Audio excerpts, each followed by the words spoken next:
Hello and welcome to the Business of Story. I'm your host, Park Howell, and I am so proud to welcome Sendable as our sponsor. Sendable is the social media management platform that I personally prefer to handle all of our storytelling online. Sendable has generously offered you, an ardent Business of Story listener, an incredible 30% discount on their traction plan. It's normally $99 a month, but if you use my link, you can get it for just $69 a month. So visit sendable.com/park30 to start your free 30-day trial today. I thought it was just a stupid picture of a pig in the ocean. But after hearing that story, I had to have it. Now I wasn't just buying a picture, I was buying a story. Story literally made the picture worth more money to me. That's what businesses are about. People buy brands, people buy stories much more than anything else. I work with a lot of big enterprise companies, but let's just say I always tell folks, drop the PowerPoint, close your laptops, start with your story. If you want people to get engaged and you want people to act, you have to tell them an emotionally powerful story. That's with great characters, it's with uncertain outcomes, and it's with high stakes and drama. All business strategy is a story.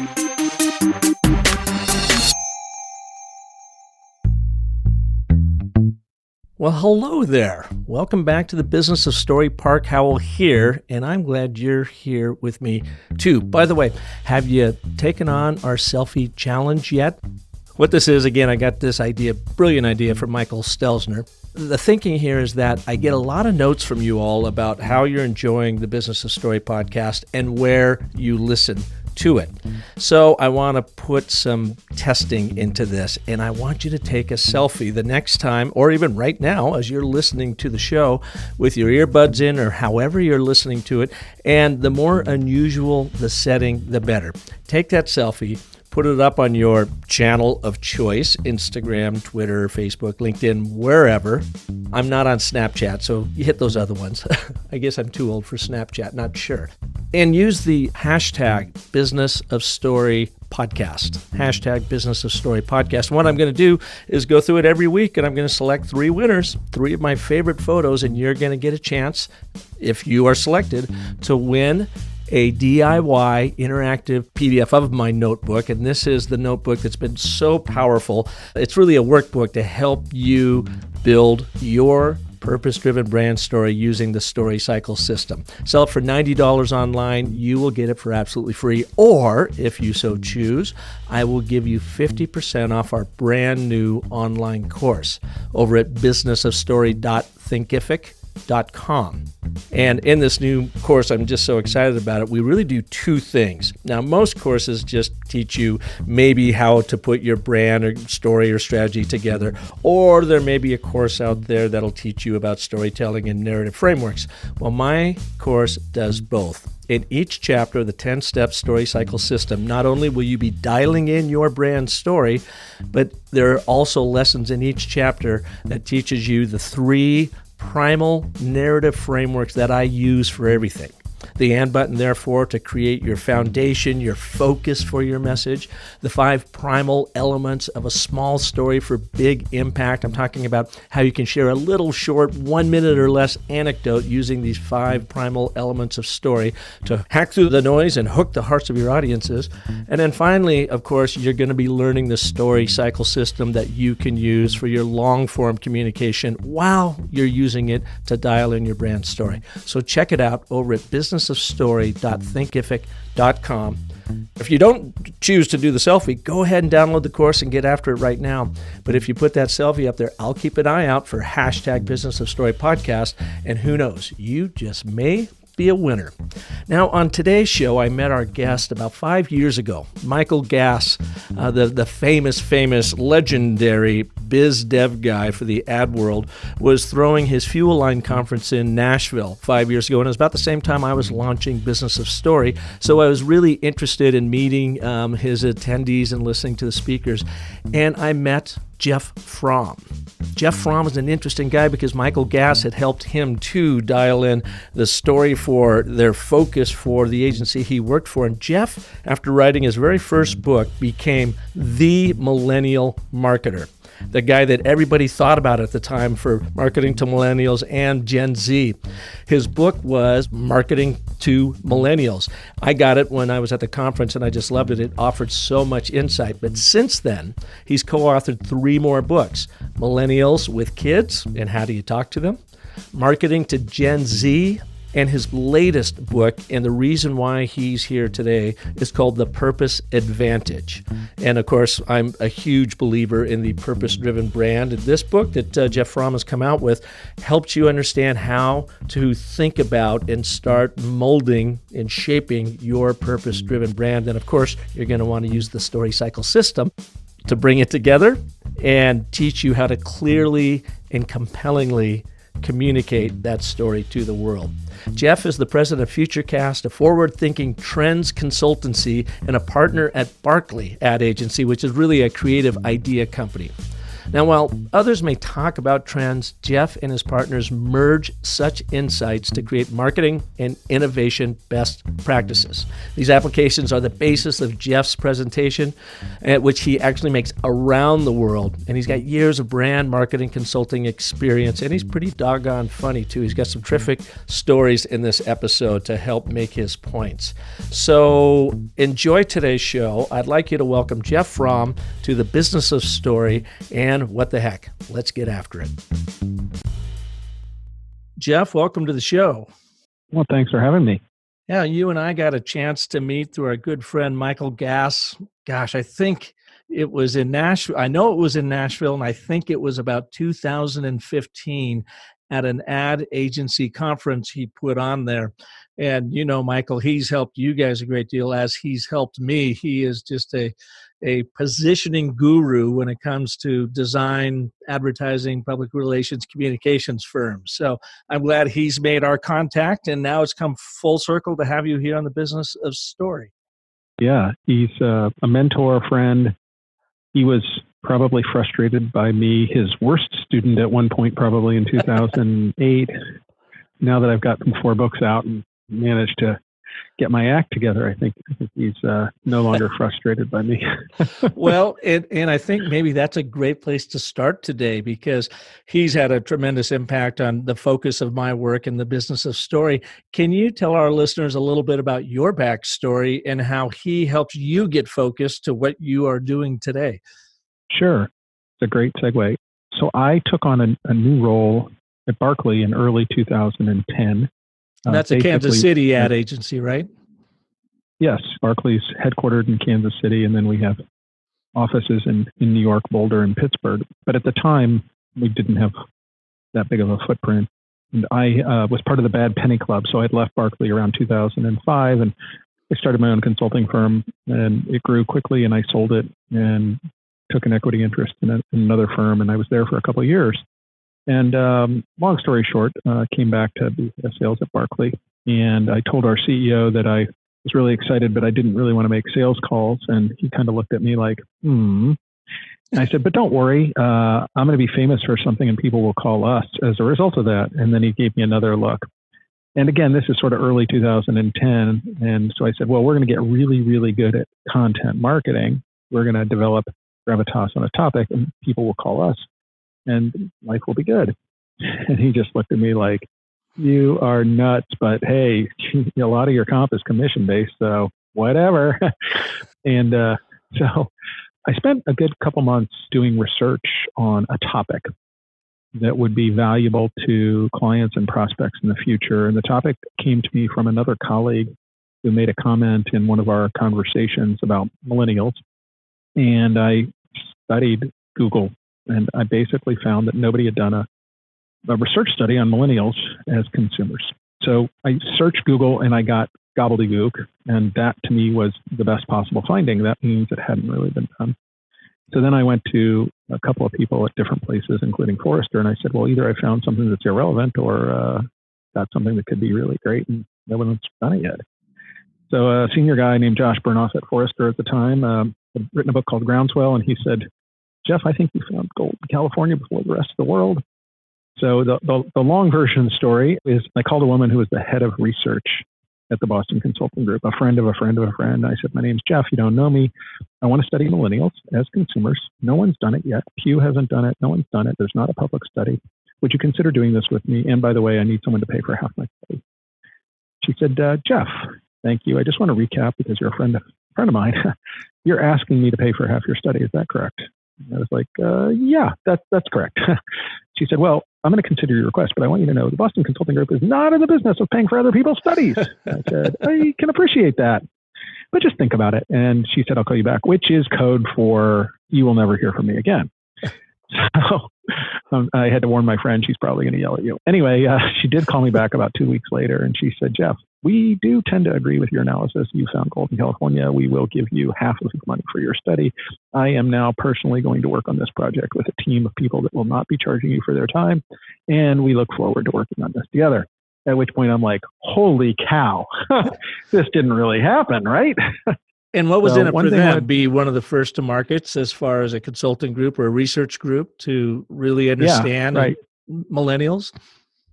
Yeah. I mean, so in 2011, we published a research report called American Millennials Deciphering the Enigma Generation. And it was the first public study, quantitative, large-scale study of millennials as consumers.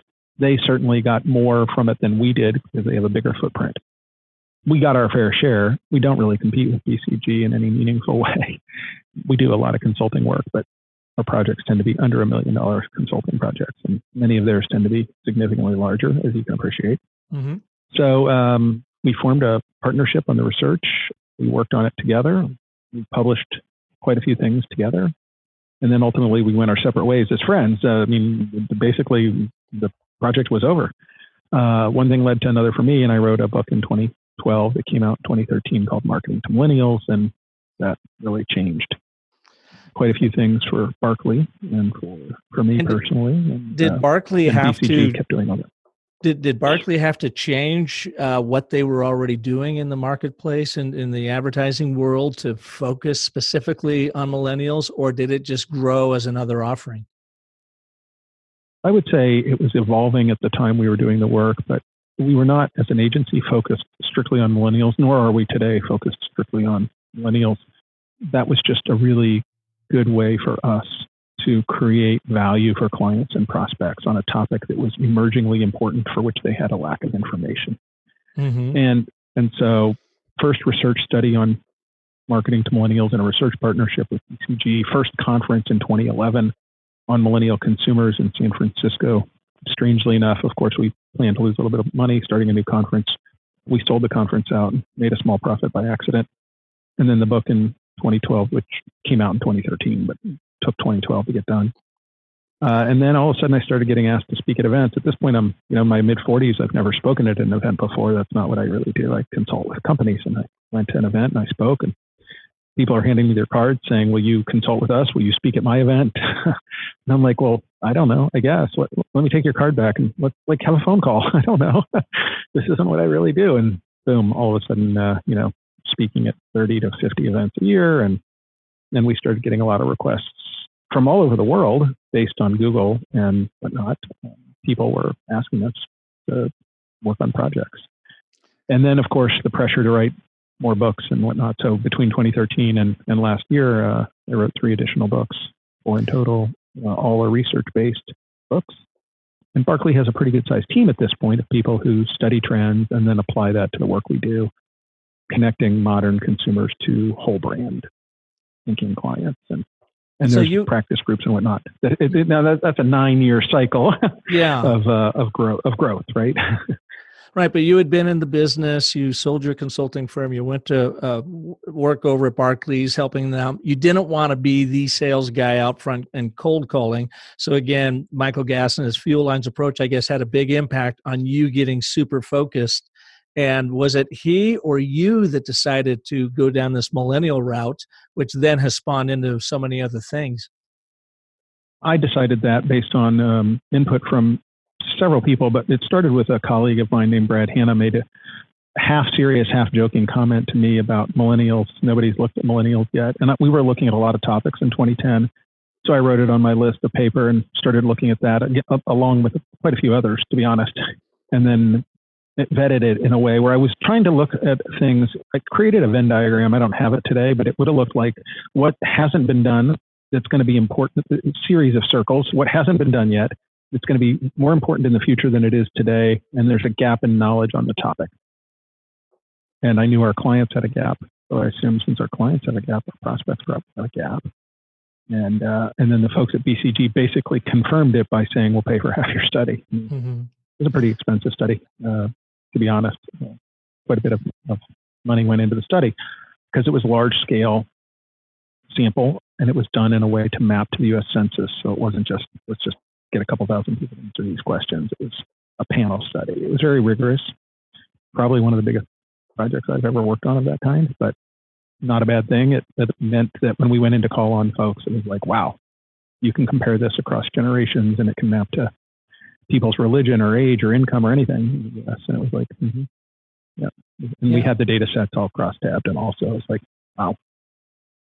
So you published Marketing to Millennials, followed up with Millennials with Kids. So that's millennial parents, I guess, marketing to millennial parents, and then marketing to Gen Z.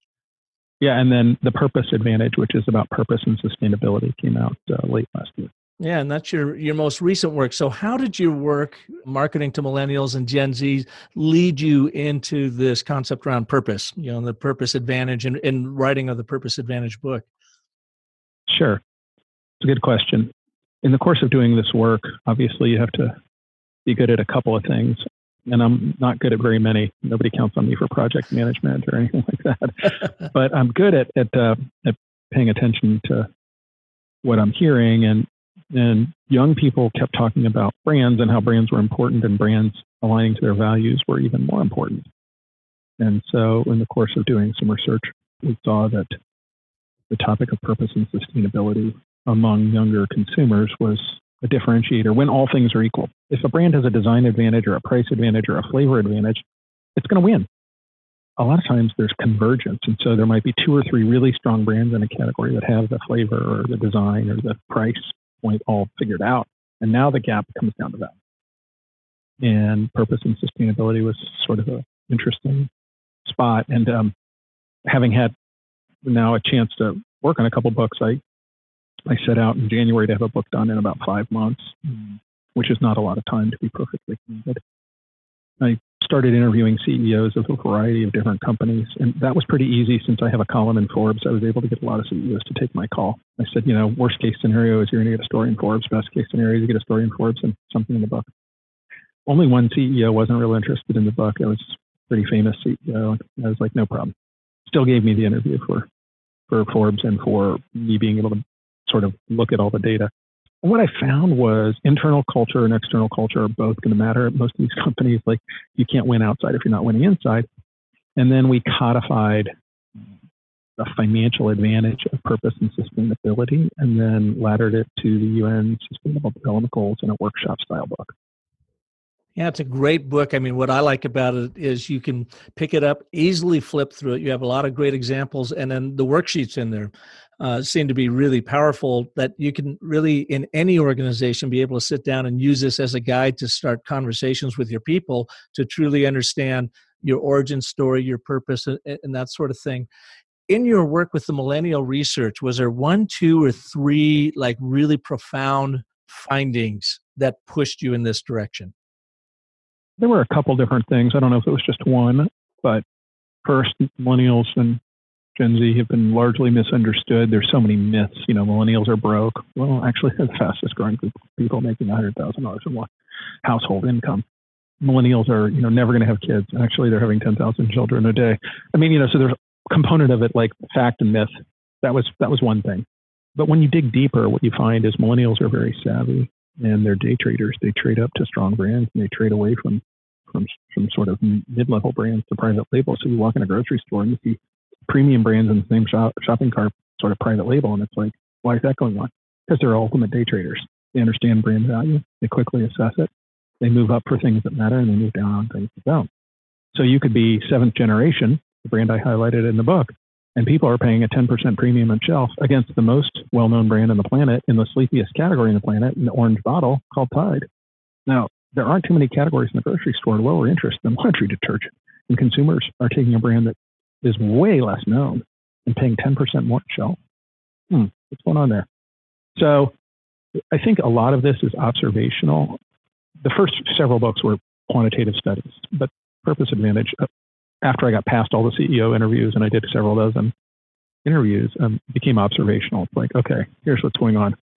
Companies who have a purpose and sustainability advantage usually connect that to financial performance. So it's not some marketing promotion du jour. It's like part of the DNA of the company. And they actually win because it's part of the DNA of the company. It's the marketing program du jour. And the good news was I moved quickly in this particular case to get the book done fairly quickly. And I'm now doing workshops. I'm leaving for Minneapolis in the morning and working with a CPG food brand. And we're doing a workshop almost every week based on what you already saw in the book, just applying that in a customized solution to clients. And in your workshops, are you helping then brands find their purpose, just initially get their head around that and help them then try to figure out what to do with that messaging? Yes. The short answer is yes. We'll spend a full day together with the leadership of the company, and we've done pre-work before we go. That's part of the deal when you create a customized workshop. And so by the end of the day, we'll have identified what we know and what we don't know, and among the things we don't know, what's important to go learn, and then what's the path forward. And oftentimes we'll help them with that path forward. Sometimes they'll do that work themselves. Sometimes they'll have the chief sustainability officer who can get a lot of that work done, but oftentimes they'll need help. And so the workshop is just a really effective way to say, are all the stakeholders on the same page? And as you've already pointed out, can we connect to an origin story? And can we make that origin story part of our Tomorrowland story? Because then it's going to work a lot harder. Because we're looking for truth here, not something that we don't make anything up. We're just looking for things that are true about the company that can be part of the future. Absolutely. In the research for the Purpose Advantage, some of the companies you interviewed a wide variety of companies. What was one that really surprised you that they're actually doing more purpose-driven work than maybe they let on at first? I certainly was captivated by two or three stories. The opening story in the book is for a company called Mod Pizza. And the first question you're going to ask me is, does America really need another pizza company, another pizza chain, Jeff? And my answer is, it's America. Come on. Well, knowing we have a Mod Pizza right across the parking lot from my office, and I love their pizza. Yes, that was worth adding to the pizza chain business. So it's a category that's not exactly high growth new category, but their CEO built a business around second chances, and they hire people who had gaps in their work history or maybe were incarcerated. They screen them, and then they train them, and then they create a higher level of engagement. Well, if you're running a pizza chain and you have a more engaged workforce, your turnover is lower, your cost of training is lower, your guest satisfaction is higher, et cetera, et cetera. What you do is you build a flywheel advantage. What I loved about this chain, and the CEO who spent several hours with me, phone calls and dinner meetings, wonderful human being, Scott Svensson, is it's just such a real, genuine story. And they're not that forward about it. They're not trying to get too much credit for it. So as consumers discover more about the brand and that story, I can tell you with certainty from my experience doing research work in the restaurant space, they will get an increase in visit frequency, and the value for the money score will go up because most people think it's a pretty good chain and don't have any idea what their purpose is. That's not bad news. That's opportunity. Opportunity is the fact that you haven't fully communicated this wonderful story yet. As opposed to, as an example, Tom Shoes. I did a little bit of consulting with Tom Shoes. It's a great brand. People know the story. So how much incremental EBITDA can you get by telling that story? Well, not a lot. People already know the story. You're going to grow that brand. It's probably going to be fit and fashionability and other factors. If you get full credit for something, then your growth potential on something you're getting full credit for is going to be modest usually. So in the course of doing these interviews, you just meet some really fantastic people. I mean, the CEO of Seventh Generation, a brilliant marketer, Joey Bergstein, and, just doing awesome things with a small brand that should get beaten by Tide. I mean, Tide is a great brand, yet Seventh Generation is growing like crazy. And Joey and his team have a passion for making laundry detergent more eco-friendly. And they find consumers who are willing to pay a small premium for that. And it's like laundry detergent, like, gee, I thought I had a tough category to whatever category people are in. It's like, I don't know that there's a harder category than competing against Tide. Low interest, and they're a big spender with huge distribution and sales teams. Man. Yeah. So, and again, so generous with his time, like so many of the people who were in the book. I wish I could have spent pages and pages telling the story, but the average reader wants the short version. So the book contains a number of very short stories that are easy to get your head around, but those interviews gave me a lot of valuable clues. And then after having talked to a couple dozen CEOs, you start to sort of say, okay, internal culture feeds external culture. External culture feeds competitive advantage. Brands that are growing fast have word of mouth advantages. And they do that by doing genuine things. The biggest finding for me is that purpose-driven marketing is a verb. And I mean that metaphorically. And that is that brands are taking action in favor of consumers who are discerning and who can notice those little differences and advocate.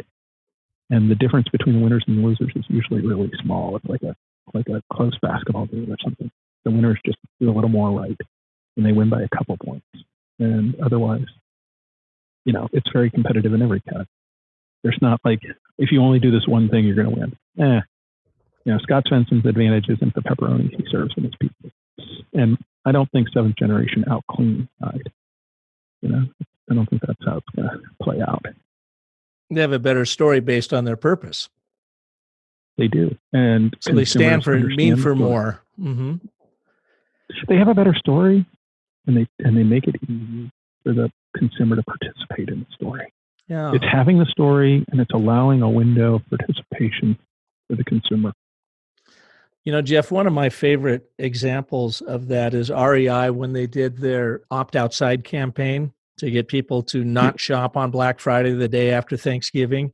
And they demonstrated it in their stores. By shutting the stores down, they had that Opt Outside hashtag campaign, and they really invited consumers to participate. And I think they did it for 3 or 4 years. I'm not sure that they did it last year, or at least they weren't talking about it. So there's an example to me of a brand that really, everyone knows about REI, maybe doesn't completely know about what their purpose is in the world, and they used an event that really beckoned people in to participate in this bit of a movement of saying, don't shop, spend time with your family, get outdoors and enjoy yourself. Have you seen other brands that you've worked with where their purpose wasn't readily apparent? And in so doing, going in and doing your workshop work, you unveil it for them, you reveal it and say, you need to be talking about this or doing something about this so it does invite people into their story. So I think the REI story is a fabulous example of creating your story and living your story. One of the companies that I interviewed, I don't think it made it in the book. I have to go check. Not all the stories made it in the book. Was the executive vice president for small business at American Express. Big companies are often companies that consumers don't love. And here's a B2B brand serving entrepreneurs. And they created probably the first, if you will, opt-out event, Shop Smart on Saturday.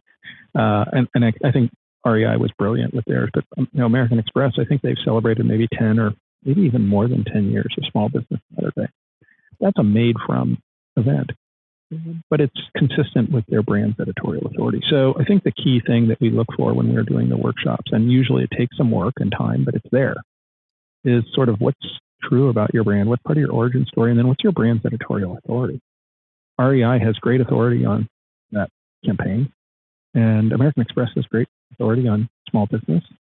And so if you can find something that's in the brand's editorial authority, and again, consistent with sort of what you might expect from that brand, then that's awesome. It's not usually easy to find all this, and it doesn't always happen in the course of the day. What you're trying to do in the workshop is identify those territories and get clear on opportunities and describe the future at the same time you connect it to the past. Sometimes in the course of the day, you get to the solution. Sometimes you get to ideas that have to get refined and tested. More often the latter, right? You come up with ideas that are going to get refined and tested. Yeah, a couple of weeks ago, I had on the show Raphael Bemperad from BBMG out of New York, and they've come out with a recent study called the Pull Factor Project, Unleashing the Power of Brands to Make Sustainable Living the Good Life of Tomorrow. And they did it in partnership with Sustainable Brands. When I read through that report and then I read through your book, I thought, man, they're like two companion pieces, because here's a really good look, into that purpose-driven economy. And then one of the big findings that came out of it that I imagine you've come across too is whether it's millennial, Gen Z, Gen X, whomever, even baby boomers seem to be falling into this, that people are buying more, consuming less, but buying more, investing more into experiences. And it doesn't just mean travel and that sort of thing, but an actual experience with the brand versus just buying a commoditized offering. Have you seen that, and how does that play into your approach for purpose-driven brand storytelling? The trend around experiences has definitely been a 10-plus year trend, and certainly travel's a piece, but not the whole story. First, familiar with the Pull Factor Project, went through the Pull Factor Project in December in New York. And we're part of the Sustainable Brands community, which is a wonderful community of brands focused on solving the problems associated with the 17 UN Sustainable Development Goals through brand action. So, not as familiar with the work as the people who created the actual work, but I mean, pretty familiar and actively involved in the community. I think that experiences are part of what modern consumers seek. And my parents' generation grew up wanting a McMansion and a Cadillac and a Rolex watch. And there's nothing wrong with any of those things. It's just that there's a generation of people who were affected by student debt and have aspirations to see all 50 states in their lifetime, to try everything from rock climbing to opera and everything in between. And so, as you think about that, that means there's opportunities. It's not just to sell someone a ticket to a symphony, but to be able to participate in a talkback after that performance. Or it's not just the opportunity to buy a product, but to engage in some way that's relevant beyond the product itself. And so what brands have to figure out is, how can we help people with the need state that fits into that space? And the need state needs to obviously include the product or service they sell in order to make the economics work. But the need state could extend to something that starts before the product is bought or exists after the product is bought or service. So it gets a little harder, right? And when you start to think about need states, because need states can change by day of week. And my need state, depending on the category, could look very different on Mondays and goes on Sundays. And that adds complexity for larger brands, which creates opportunity, I think, for brands that are a little more nimble. In your research, who are some brands out there that do have a good purpose, but they're not doing a very good job of communicating it, in the way that you feel like consumers should really know about the impact they're having? And of course, the brand would benefit in building customer loyalty and so forth. Well, I think Mod Pizza and Seventh Generation are both amazing brands. I can't say whether they're getting full credit for their purpose, but again, I look at that as a good problem, because the fact that you're not, and as you get more and more people aware, then your sales growth accelerates. I think there's some other brands that are doing some really interesting things that are just on the sort of early stages of it. I'm a chocoholic myself, and there's a brand called Tony's Chocolonely. And you may not know that 70% of cacao beans come from 4 Western African countries. And the chocolate economy is a $100 billion+ economy, and the people who grow those beans are getting 2% or less of that economy. So we have 70% of the economy coming from a small region on the planet that gets less than 2% of the dollars. So what's Tony's Chocolonely? They're a brand that its goal is to end slavery in West Africa, because so many people who are working in that industry are paid either zero or something approaching zero for their work. So the question is, if consumers are aware of that, assuming you love the flavors that Tony's has, assuming the price point is a small premium to what your alternatives are, would you pay an extra 25 cents for a product or whatnot? Assuming you love the flavor that is grounded in fair trade principles. So I think they've done a great job, but they don't have distribution at scale yet. But that's going to happen over time. if they're successful, and then they're going to be a fierce competitor. And so I think I see quite a few brands that are sort of that kind of a brand where they've done a nice job of thinking about it, but scale takes time and capital. And in their case, I wouldn't be surprised to see them partner or sell their business to somebody that sees the world the way they do and has capital and people that they don't have. Now, not that I have any knowledge of it. That would be logical to me. Yeah, is Tony's the chocolate brand out of Amsterdam? Is that the one you're talking Yes. about? Yeah. We were out there a few years ago. I was a teacher with the Executive Masters of Sustainability Leadership program, and every summer we would take our class over to Amsterdam and work with the likes of Philips in electronics and KLM and so forth. And on a field trip one day, our students went out and discovered Tony's home office there and just invited themselves in and said, "Hey, we're over here doing this. Anyone want to talk about your brand?" And they got the founder to sit down with them right there. And it was pretty incredible. Number one, how open they were, how accessible they were, but the work they were doing. And we had no idea about it until we actually got embedded in their program there. But really, really a great product. Well, you may know it better than me because I've not met the founder, but it's one of many brands I've looked at. And I think there are a lot of brands that, it takes time, right? It takes time to build that scale. And in the course of building the scale, you have to stay true to what made you interesting as a sustainable, purpose-driven brand. So you might have to sacrifice some scale along the way as well from time to time. But a brand like Tony's probably doesn't get any traction without that kind of a story. Story is the whole reason you would probably consider buying it, because without that, why would I? There's so many other chocolate brands I know already. Absolutely. Now, what are mistakes some purpose-driven brands make when they do have a big purpose and it really is paying for them? I mean, it's authentic to who they are, but what are some of the mistakes you're seeing them in, maybe how they're communicating it or not? There are some common mistakes. Number one, if you fail to use purpose as a verb, you're probably going to have a problem. And that means you have to take action. Number two, if you haven't properly seeded this idea with internal stakeholders to make sure that they understand it, that they see your actions, that they know you're doing the right thing, you're probably going to have problems.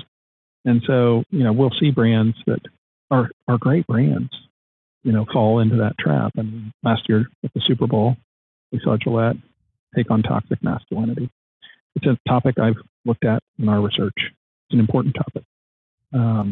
Gillette didn't handle that very well, in my opinion, because while the topic was smart and the strategy was smart, they got very aggressive with advertising it before they'd eliminated a pink tax on razors, before they seeded the idea with key stakeholders internally. And so there was a speed to market on a great strategy with sound research, important topic.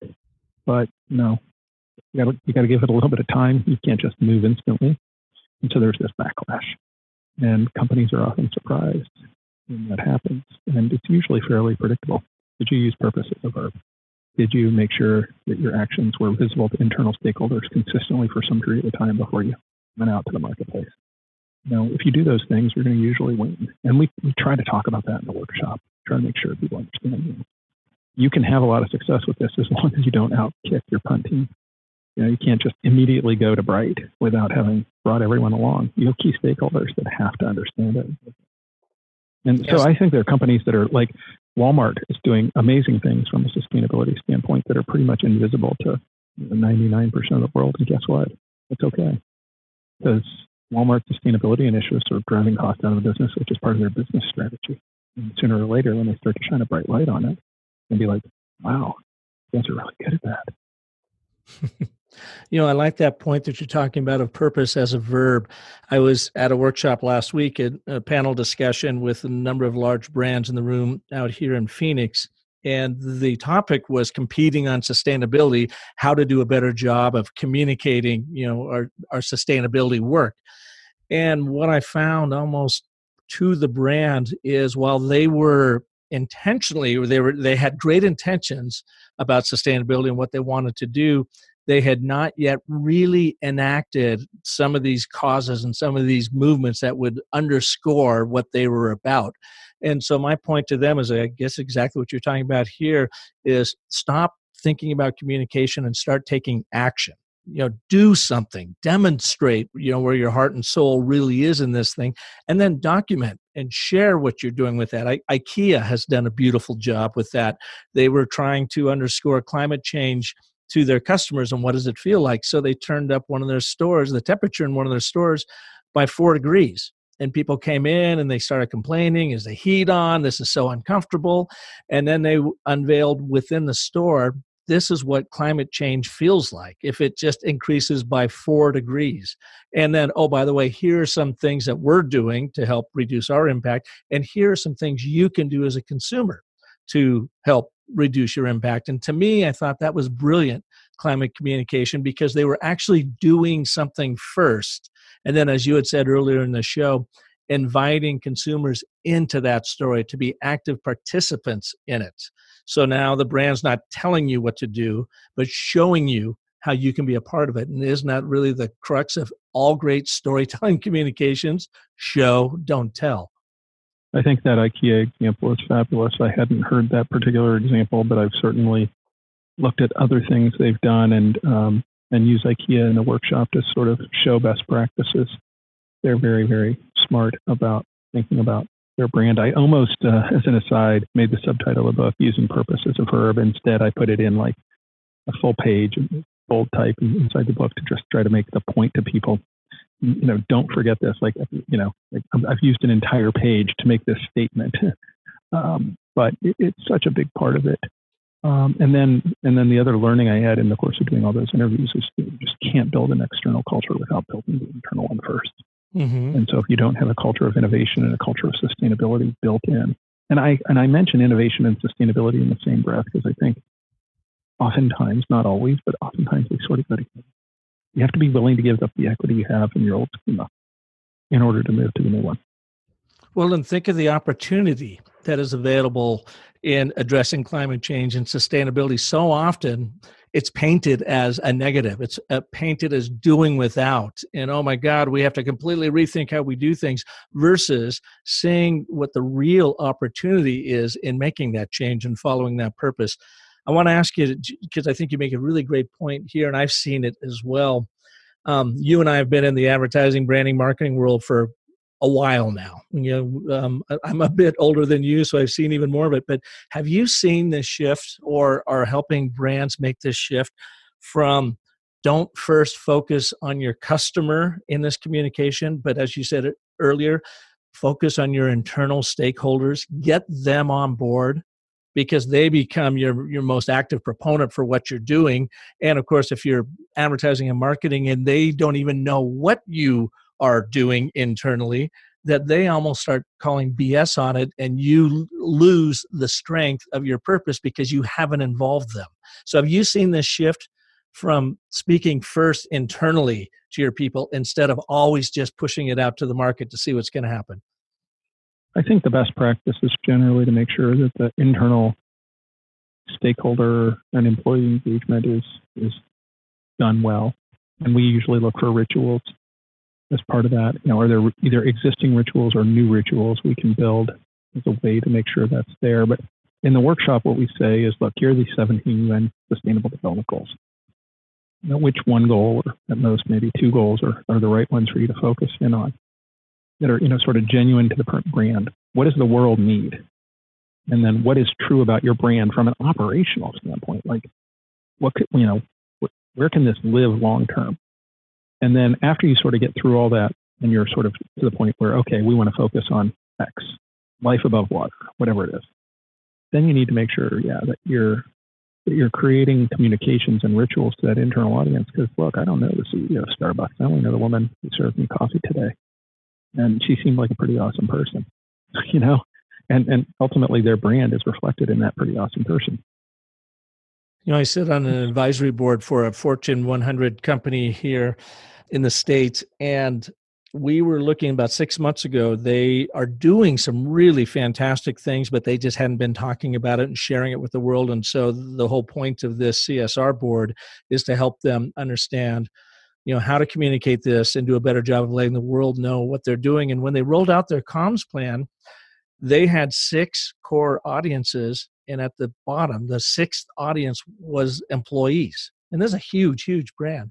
And I raised my hand and I said, are these prioritized audiences for your comms plan? And they took a breath and then they said, well, yes, they are. And I go, well, why are employees number 6? Shouldn't we have them at the very top of that list? Because if they don't know all the wonderful things you're doing, how are they going to help you share that story as you reach externally with it? And I saw in their eyes too this sort of awakening that people just aren't taught that. They're not coming out of marketing schools and MBAs and whatever. They're thinking about their market share and their customers and their external audiences. And it feels to me, at least, that we have to make this shift of you got to move them to second place. You have to put employees and internal stakeholders in position number 1 to start your communication with. You gave them sage advice.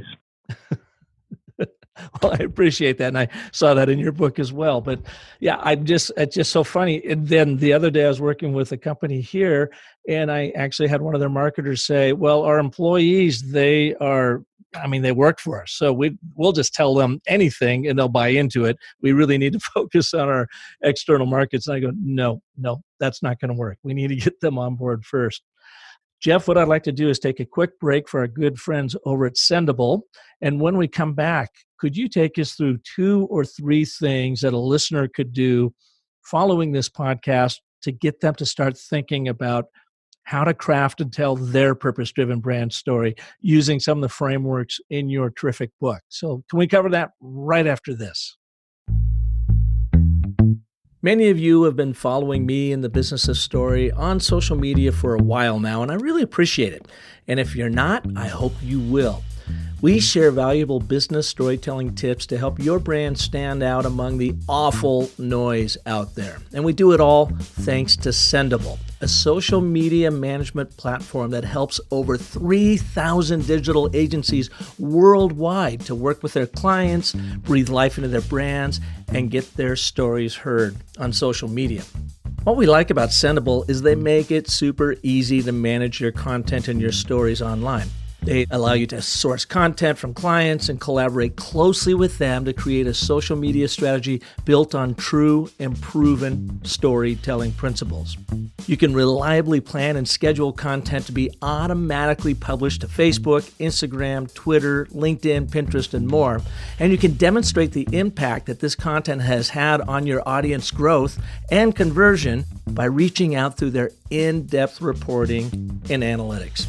There's much, much, much more that you can do. But you know what? I think maybe my favorite feature has to be Smart Posts functionality. Now, what Smart Posts are is it makes it incredibly easy to craft social media content and in one single step, customize it for each platform, giving you the best chance of driving engagement and getting people to pay attention to your content. Sendable truly makes managing so many channels an absolute breeze. I know, you have a lot of choices when it comes to social media management apps, so I wanted to let you know we here at the Business of Story can't recommend Sendable enough. Gavin and his team are so great that they have a special offer just for you. You can now get, as a special offer for Business of Story listeners, Sendable's Traction Plan for only $69 a month. That's a 30% savings. So sign up now at sendable.com/Park30. Believe me, your stories will take off. Welcome back to the Business of Story. I'm Park Howell here with Jeff Fromm, talking about his new book, The Purpose Advantage: How to Unlock New Ways of Doing Business. Jeff, this is just a really cool book. I mean, people can use and put to work immediately on their brands. Can you give us 2 or 3 or 4 things from your book where listeners could start applying them right now, or at least start thinking about them as they bring together their purpose-driven brand story? Sure. I think that as a starting point, you want somebody to be typically a company historian and try to look at the origin story if the founder's no longer in the business. And what was the original intent of starting the company? And is there something about that origin story that would be powerful and relevant 5 or 10 years from now? And then after you look at that origin story, I think you have to start to sort of assess where the company is today. And usually we try to ask people a series of questions in a short written survey to see how aligned or misaligned they are before we start to work with them. So everyone thinks that people are aligned usually in a company, and then you send them a short written survey and you get the answers back, and it's like they're smart people who are thinking very differently about this problem. So understanding, have you defined the opportunity? And then as you think about defining that opportunity, are you prepared to sit down and build out a thoughtful path forward? See, we live in a world today where consumers are willing to spend a small premium for brands that align to their values. And more importantly than maybe a small price premium for most brands, there's usually a frequency of use advantage. So can you articulate company values that allow you to make your internal stakeholders get really excited about why they chose to work here? At the same time, consumers get fired up as well. And if you can start to have those conversations and then get very clear about what that means in terms of brand action, I think you're probably going to have success over time. And I think again and again we're seeing small brands, or mid-sized brands, maybe I should say, because many of the brands I've referenced are billion-dollar brands. But by today's world, a billion-dollar brand is still not considered a large-cap brand. They're beating brands that are much larger than them, not because they're outspending them, but because their values are so interesting that consumers are saying, I prefer this brand. And creating those stories that build emotional connections is the center of the bullseye, and especially when those stories are grounded in basic truths. Yeah, and isn't that it? I mean, you don't have to come out with the big creative ad campaign anymore. It's about finding those truths, those stories about the real world impact you're having on people's lives, and then finding creative, interesting ways to share them. But yeah, as you say, it comes back to the basic truth, and let those stories do the selling for you. I couldn't agree more. So with that, I'm at the very back of your book, and I really like this. You've got the illustration of the mirror, and it says, this is like the very last worksheet. You know that one last thing before you're out the door, the quick glance in the mirror, a simple reflection, and then it's off to make your work mean as much as it can in the world. Take a moment to ask and answer, what's my personal purpose? So with that, Jeff, what is your personal purpose? I'm trying to help more people reimagine their best possible future through brand action. And I think brands can make the world a better place. I think brands can help tackle sustainability problems that governments have kicked to the curb and not fulfilled their obligations on, both here and abroad. I think there's a lot of opportunity for profitable growth by brands doing the right thing. So I wake up excited to get on airplanes and help people reimagine their best possible future. That's great. Would you have thought that was your purpose 20 years ago? Probably not. Yeah. But it's been an awakening. Exactly. Yeah. Yeah. And I ask that in sincerity because we come out of the very aggressive competitive advertising marketing world, and it was all about sell, sell, sell. And now it's about the sales will take care of themselves if you can really dial in that purpose. And that purpose then has such a much greater impact on the communities these brands serve, because as you say, it can actually make a better world. It can save this planet. It can bring people back together where others are out trying to build walls and separate individuals. Brands can actually bring people together. So they still got to sell. They still got to make their bottom lines. They got to keep their shareholders and stakeholders happy. But it just seems like when they focus more on their purpose, they are more likely to do that than if they are just focused on the bottom line. Yeah, I don't think they're mutually exclusive. I think actually when you do it well, focusing on the 17 UN Sustainable Development Goals will actually help your company make more profit, not less. Yeah, yeah. Well, Jeff, thank you. My purpose in life is to help people live into their most powerful stories. So whether that's a brand story or a personal story in the professional world or in their own personal lives, what story are they living into and prospering from? And you've helped me do that a little bit more today by being here on the show and sharing your wisdom around the purpose advantage. So thank you so much for being here. Well, thanks so much for allowing me to share a bit with your listeners. I really appreciate it, and I'm grateful. And where can they learn more about you? You can go to barclayus.com, or if you prefer, jefffromm.com, and find out lots of info. And if you're interested in purpose and sustainability, the Purpose Advantage is pretty easily found on Amazon. And I typically speak at probably 40 to 50 events this year in cities from New York to LA to Salt Lake and Minneapolis and everywhere in between. So I'm happy to see people while I'm traveling as well. Excellent. All right, Jeff. Well, thank you so much for being here. And thank you all for listening to this edition of The Business of Story. If you like what you heard today from Jeff, please share this episode with your friends and colleagues. It's a very, very powerful book, The Purpose Advantage, How to Unlock New Ways of Doing Business. Highly recommended. So go out and get your copy and start working with it on your business.